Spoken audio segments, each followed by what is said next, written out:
everybody and welcome to my channel. Today we're going to be doing a very interesting vlog to try to get me out of a reading slump and kind of deal with some medical issues that I've been going through.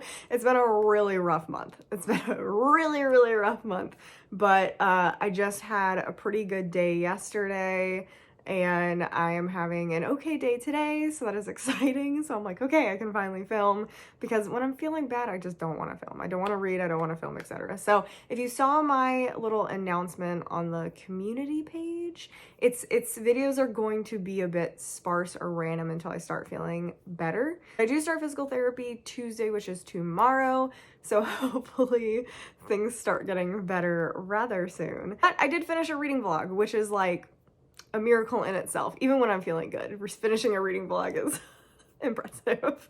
So this is a reading 5-star predictions. I thought this would be a super easy one. And I feel like people are often like, don't read your 5-star predictions when you don't feel well because you might not like the books as much. But, you know, they've got to be 5-star predictions. They've got to be 5 stars at any point, I feel like, in my life to be a real 5-star. So I feel like it doesn't matter when I actually read these. I will know if they're 5-star or not. And some of these are like pretty big predictions. Like these are like some that I have been anticipating for this year, very excited about, or ones that I just kind of put off because they're in the middle of a series. So I am filming this clip last because I had no idea where this was going and I wanted to know which books that I was reading at the beginning and the intro. So yeah, I had to film this last. So the books that we're going to be reading in this video are, I am going to be rereading Once Upon a Broken Heart, which technically I don't really talk about that much, but rereading Once Upon a Broken Heart so I can therefore read The Ballad of Never After. These are my very pretty, very fancy covers that I got from, I think it's Lilac Libraries, combined with No One Designs. So they're just, I mean, they're so pretty. Look at them. So this one is Once Upon a Broken Heart. They're both just named The Ballad of the Archer and the Fox, which I love. I like the idea of using that as like 3 volumes. So the third volume is going to have like the same type of design. So we have The Ballad of the Archer and the Fox, volume 1. On the side, it also has volume 1. So when you show it out, it'll look like a collection of volumes, which is really cool. And then the back is that. So that is Once Upon a Broken Heart. Reread this one, which then led me to be able to read The Ballad of Never After. So this is the first one that we end up reading, and it's the same thing, volume 2, Ballad of the Archer and the Fox, and then we have volume 2 on this side. So it's just so pretty, and there's the back. I love these copies. I absolutely love these copies. I have like a million copies of these books, and my least favorite ones are the Owl Crate ones, just because I don't like the white covers, and just something about them I just didn't like. So I ended up using those as my base book because I was okay with replacing those. Anyway, that's what we start with, and then we will move on to reading Divine Rivals, which is literally what everybody is reading right now. This is like the 5-star of 5-star predictions. I've read a Rebecca Ross before, and I gave it a solid 5-star, Dreams Lie Beneath. I absolutely love that book. It was a standalone though. I feel like this is one of her first like big series, because this is the first in a series. I don't know if it's a trilogy, a duology, I don't know what it is, but I do know that there's a second book, and I'm just really excited to read this one. And then to end the video, we read Love Theoretically, which is a definite 5-star prediction from Miss Allie Hazelwood. I mean, her books I feel like are so iconic at this point just because her writing is just so fun. Like, it really is. It's just really fun. And even though it can be quite predictable, like there was definitely an issue between book 1, Love, The Love Hypothesis, and book 2, Love on the Brain, where there was just a lot of similarities that didn't need to be similarities. But I'm really excited for this one, and I hope it's different. I hope the characters kind of change, and I'm really excited to get into what I think about this one. So that is kind of our little stack that we're going to be reading and talking about. This is going to be a very quick vlog. I don't really pause in the middle of books. I kind of just read them and tell you what I feel about them afterwards, just because, yeah, I think I read most of these in one day anyway, so there was no time to stop and talk about them. And I didn't want a long form vlog because of how I was feeling while doing this video. So you might see my mood be a little all over the place in the video, so I apologize for that. But anyway, that's what we're going to be reading. Very exciting, and I will see you guys in the first clip. Okay, like I said in the intro, this is going to be a very chill, very not normal vlog for me, I feel like, because it's going to be pretty short, I hope. And I'm not going to be talking about the books like that much. I'm just going to give broad overviews, etc. when I finish them. There's not going to be any mid update, etc. unless I like a DNF a book or something like that. Or I'm like really, really hating it and then I'll give an update. Anyway, here's the first update. I am filming the intro like after this video because I don't know where this is going because I'm having such a bad medical month so far. I've been struggling so hard reading. So I'm just gonna read books that I think are 5 stars. That's just what I'm gonna do. And so before I could actually start this vlog, which is what I was doing most of this week, I had to reread what my first choice was. I had to reread my copy of Once Upon a Broken Heart. But guys, I'm really excited because my covers came for Once Upon a Broken Heart. I bought some very fancy covers that I replaced. I have like 4 copies of each of this book. And the only one that I don't really like is the Owl Crate copy. Like when I got it, I was just kind of like about it. So I'm actually replacing the cover of the Owl Crate ones, and I'm replacing them with what I got from, yeah, like, it's so pretty. It's so pretty. I'll show it more like later. I'll show it more at the end. I'll give a better image of it because the lighting's so bad in here right now. But you can see this is volume 1. They're all called The Ballad of the Archer and the Fox, which I absolutely love. And I didn't really get it after the first book, but like I get it after the second book why it's so important. So I'm really excited about that. And it says volume 1. And so I finally got my super fancy covers. I think this is from, I'll put who it's from down below because I don't remember. And I'll probably say it at the end when I show them again. I don't want to get it wrong. I think I know who it's by, but it's been a while since I like received these in the mail. So pretty. Here is the back. It's just so gorgeous.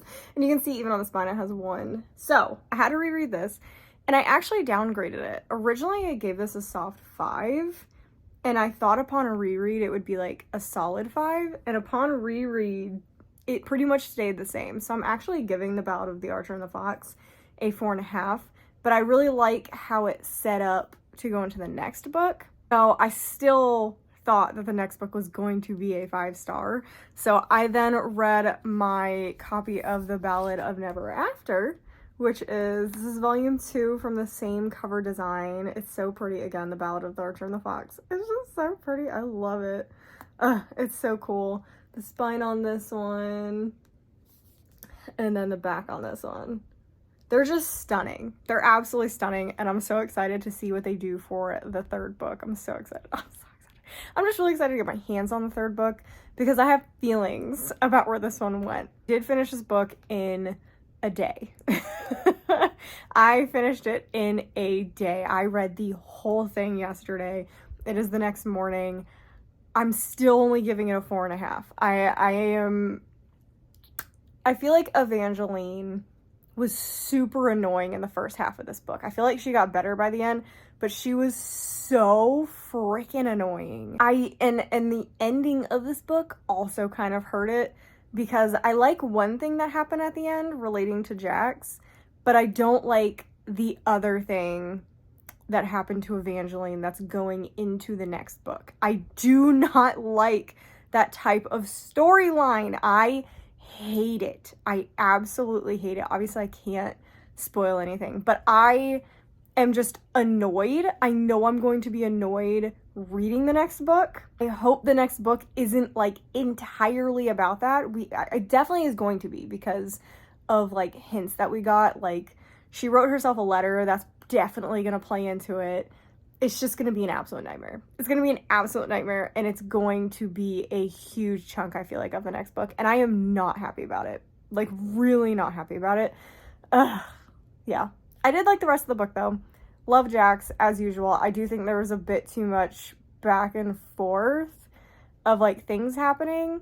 I actually felt like not that much happened. I was, like, had a few moments of surprise that I was reading when I was reading through this. And I don't know.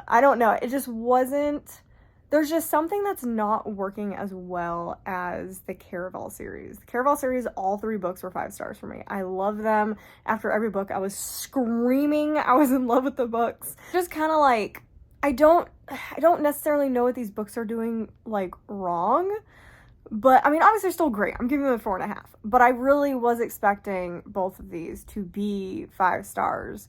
So again, I think a lot of it has to do with how the book ended. I do think there was some meandering parts in the book. It did move pretty fast because I read it in one day. I feel like my expectations are just so high for this author that it was just a little bit of a letdown, especially because of the ending. And again, Evangeline was quite annoying at the beginning of this book. I was very frustrated with how she acted and how she was constantly just like wanting to do her own thing with no reasoning. Like, she was being told to do things by many people she trusted, and she was still just like, no. And then like going against people's wishes and getting in trouble when she shouldn't have. And I feel like she's a little bit too much of a damsel in distress character. She definitely isn't as strong as like Scarlett and Donatella from previous Caraval series. I feel like she has to be rescued a lot, and I don't love that. I feel like that's the point of you liking Jax, though, is he has to rescue her all the time. But I do want her to find some like strength and kind of figure stuff out herself, because she's struggling. She's constantly struggling. So 4.5, I still really enjoyed it, and it definitely helped my reading slump a lot. I definitely want to like go into another book. I really want the 3rd one to see what happens, but obviously that doesn't come out for a couple months. But I do have a couple of interesting choices that I think will potentially also be 5 star.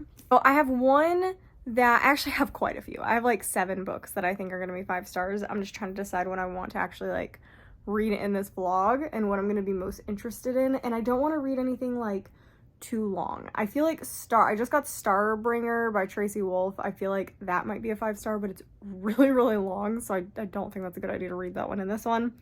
And then I also have Foul Lady Fortune, which I think is going to be a 5 star because I gave Last Fountain Delight and Our Violent Ends both 5 stars by Chloe Gong. So I'm really excited to get back into that world because it's like a continuation on the previous series with different characters.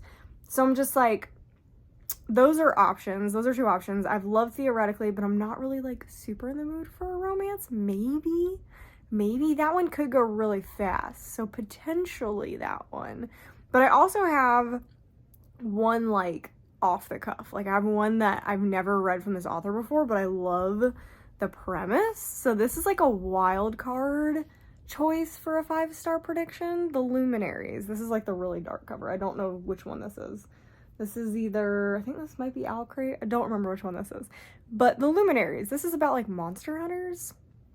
So I'm like, this sounds really cool. And it's really short, and it just sounds like something that I would absolutely love. And it has to do with competition stuff and strong female lead, apparently. So I'm just like, this could definitely be a 5 star. So this is a 5 star prediction. Then we have another previous 5 star, Rebecca Ross, Divine Rivals. So I feel like not a lot of people have read from Rebecca Ross before. I have.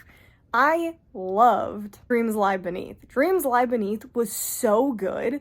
The writing was phenomenal. I loved it. So anything that she has written is a 5 star prediction at this point, and I really like the idea behind this one, and I love that everyone's like discovering her off this book. So I hope they go back and read Dreams Lie Beneath, because that one is really, really good. But yeah, so this is another one that I definitely could read, and it sounds really, really good, and it's following like 2 reporters who are writing letters to each other anonymously, I think, something like that. And then in the background there's like a war between the gods and the humans. I definitely might have that wrong. I would have to tell you what this is actually about after I read it. But yeah, those are kind of my options right now. Oh, and I have the Catherine Center new book, Hello Stranger. I'm torn on whether that's a 5 star prediction because it has to do with like amnesia, I think, and I hate stuff that has to do with memories. So I'm kind of just like, I don't know about that one. So I just have a lot of options. I have so many options, so I will let you know what I read when I finish reading it. So I decided to pick up Divine Rivals next. I feel like this had the best chance to be a 5-star. Previous 5-star author, it's not that long, really cool premise of like investigative reporters who become war reporters, and there's a war between two gods, and you have family drama and then a star-crossed romance kind of thing going on. I didn't really like it. I gave it a 3. It's fine. I'm kind of like in shock right now. The writing is really good. As I've said before, Rebecca Ross's writing is really, really good. I did not like the story. This turned into, God, how do I explain this without giving anything away? There's like no fantasy in this. Like, obviously the backdrop is fantasy with the warring gods, but you could have just replaced the two gods' names with like country names, and then made the flying things, like the creatures in them, could have been replaced by like planes and tanks, and it would not really have made much of a difference. There was literally like no fantasy in this other than the wardrobe, or other than the letters, because the biggest point in this is that they're exchanging letters and it's magically happening. Like, she'll put a letter in a wardrobe and it'll go to somebody else and then they'll write back, and it's just like they're connected. So that to me is like the biggest part of fantasy, but other than that, there's really nothing fantasy about this. It's just the backdrop and that little piece right there. I do think the next book is going to be much heavier on the fantasy side, but this became a historical romance set in wartime, and I don't like that kind of setting. I don't like that. So for me, it was a pretty big miss. For this to be a 5-star like prediction and be so excited for this, and everyone else is absolutely obsessed with it and loving it, and I'm giving it a 3-star, that's a huge miss for me. Some of my other issues with this is I had a big problem connecting with the romance in this. I don't know what it was, but because it almost felt like it went from 0 to 100 so quickly. And then it also did one of my other least favorite things, which sometimes can work because my favorite movie ever is You've Got Mail. Which is very similar to this, where one of them knows the other is the person in the writing, but it just, for some reason in this, it didn't work, and it just annoyed me. It annoyed me because it was the miscommunication trope, and it was miscommunication for like most of the book. And then once the miscommunication like went away, the relationship was like 0 to 100. And I get you were supposed to feel something as they're writing letters to each other, and I get you're supposed to feel something like them talking in person, but I don't know. I felt this disconnect between the two main characters. And it's sad because I love the two main characters. I love Roman, I love Iris, I love them separately, and I like them together, but I wish that it hadn't been rushed to make like a statement at the end. Like, I feel like it wanted to rush the romance to give you these like crazy high stakes at the end for what happens at the end, which I also hated. That way, like, you would be really emotionally invested going into the second book. I don't think that was necessary. I think that their romance could have been much slower drawn out, and that actually would have helped me be more excited to see what would happen in the next one, because they just rushed it so much at the end. It was so rushed. And I get this is taking place in wartime, so that actually is like something that commonly happens, but it was just too much. It was too much. I did not like how rushed it felt. I didn't like the lack of fantasy. I just thought so much more could have been done with this story, because the backbone is so, so good. The writing is so good. The characters are so good. There's so many great characters in this that I absolutely loved. Putting it all together, it didn't work. The execution for me wasn't there. Again, it was fine. I read it in 2 days. So, I mean, the writing was compelling. The storyline was compelling. But as I was reading it, there was just this, like, disconnect in my brain. I didn't cry once while reading this, and I really was expecting, like, there were more than a couple times where I should have been, like, sobbing, I feel like. And I'm really easy to make cry. So I'm really surprised. I'm really, really surprised there are not more people not feeling this book. I feel like I am definitely on the outskirts of this one, which is rare. I feel like if other people really like a book, generally, especially if it's like fantasy romance, I also tend to like it. It's different with mysteries and thrillers, but with like fantasy, I tend to be with the general population on these books, especially for an author that I've already read before. So I'm just kind of like, what happened? Maybe it's because I'm not feeling well. Maybe it just wasn't the right time to read it, but I feel like I would have given it like a 4 then if maybe I just wasn't in the mood, because like that's what happened with the last one, The Ballad of Never After. I still gave it 4.5, even though I wasn't feeling well. So I don't think that was the problem. I think I legitimately just didn't feel connected to the characters, and I feel like this is definitely a story I needed to feel connected to the characters. So I am excited to see what happens in the next book. I say excited, but I don't know if I'm actually excited, because I really didn't like how it ended. I really didn't like how it ended at all. It did something I just don't like, and a way to basically bring the romance more, because sometimes you have that issue when you rush a romance in a first book, then there's nothing to grip you to the romance in the next couple of books. Like, you need something fraught, you need some like sort of conflict so that you feel something. And they definitely added that at the end of this book.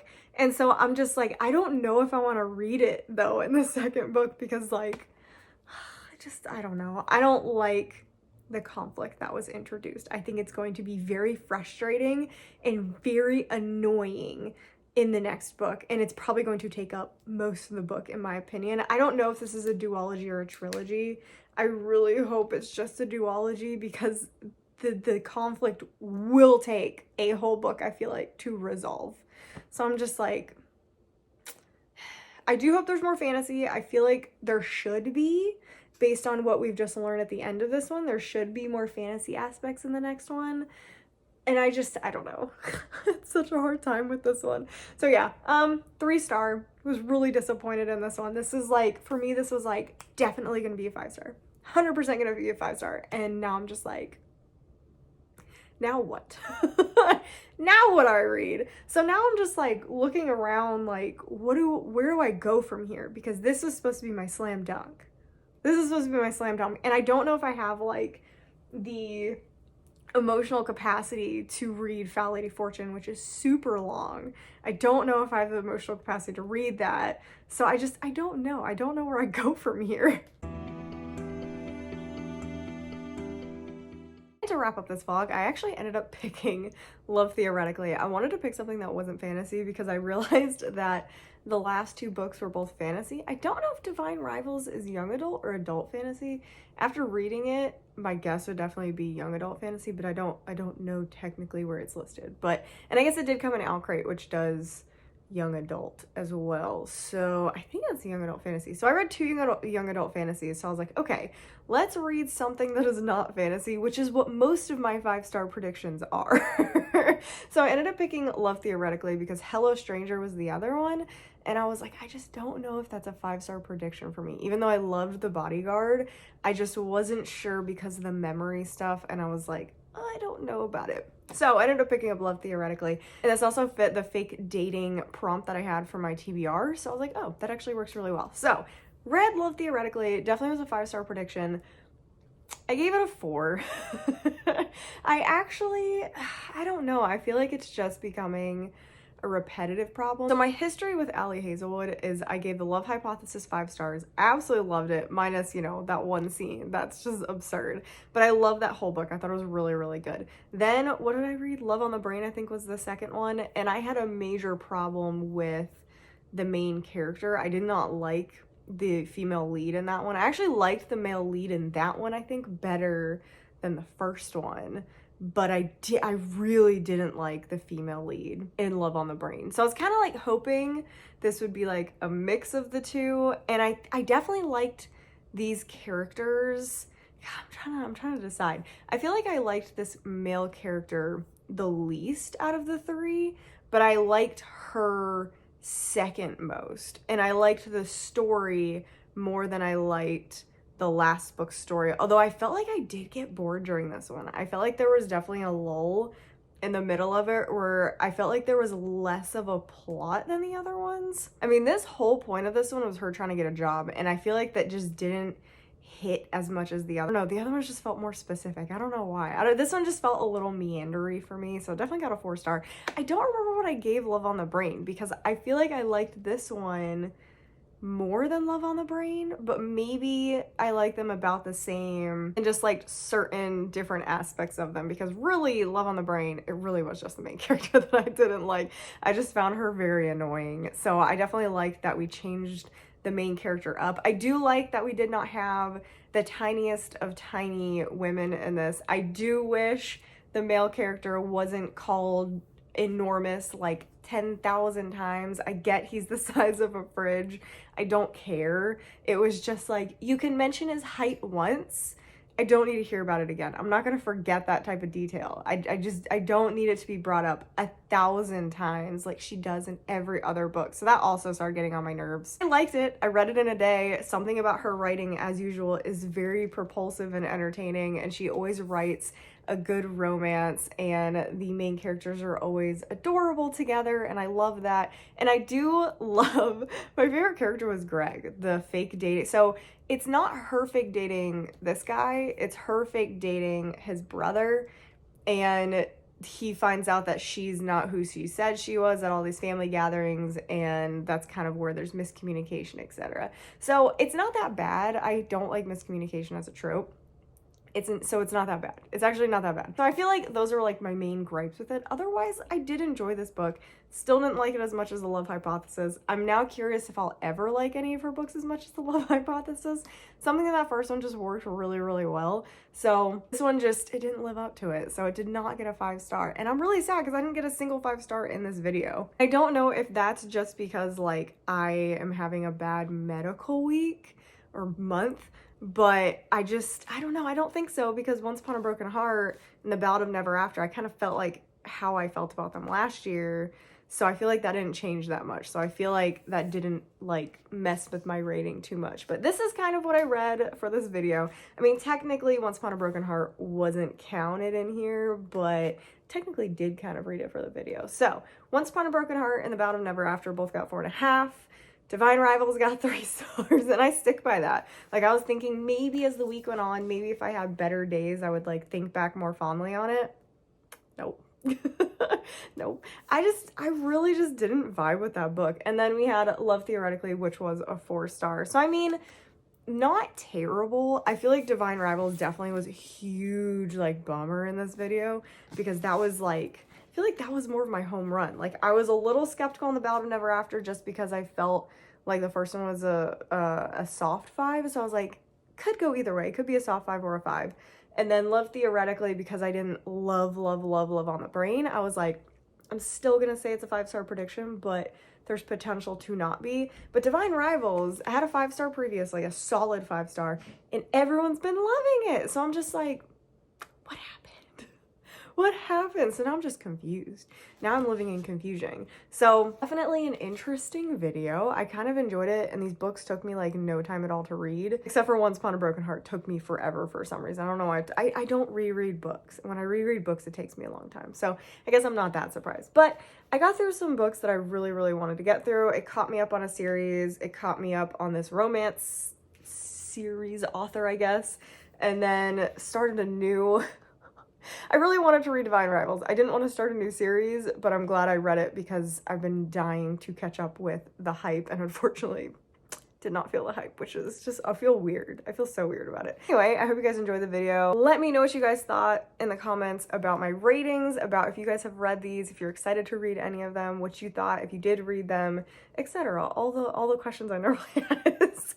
So make sure you like the video if you enjoyed it, and make sure you subscribe so you don't miss any future content, and I will see you guys in the next video.